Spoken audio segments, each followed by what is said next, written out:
وسلم کی ایک زوجہ محترمہ ہیں حضرت ام حبیبہ رضی اللہ عنہا، وہ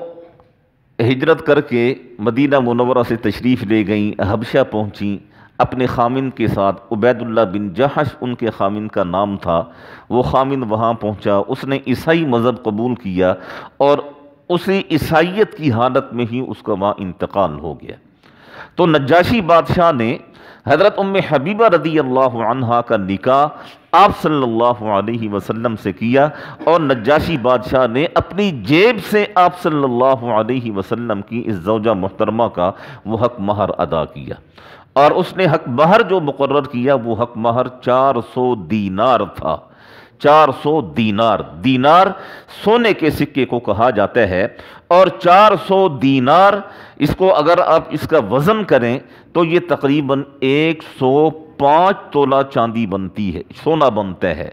105 تولہ کچھ ماشا یہ جا کر سونا بنتا ہے، اور اس کو اگر آپ کلکولیٹ کریں، اس کا ریٹ نکالیں آپ، جس طرح آج کل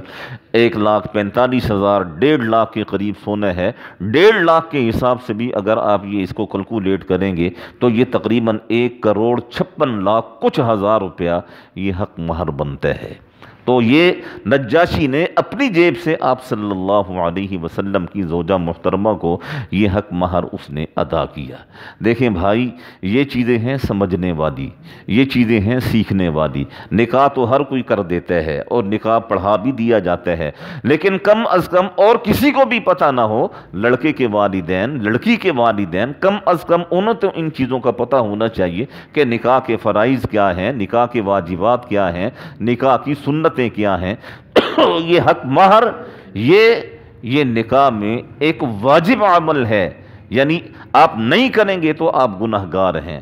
اور لڑکا اگر نہیں دے گا اپنی بیوی کو حق مہر تو گناہ کی تلوار اس کے سر پر اس وقت تک لٹکتی رہے گی جب تک کہ وہ اپنا حق مہر وہ ادا نہیں کرے۔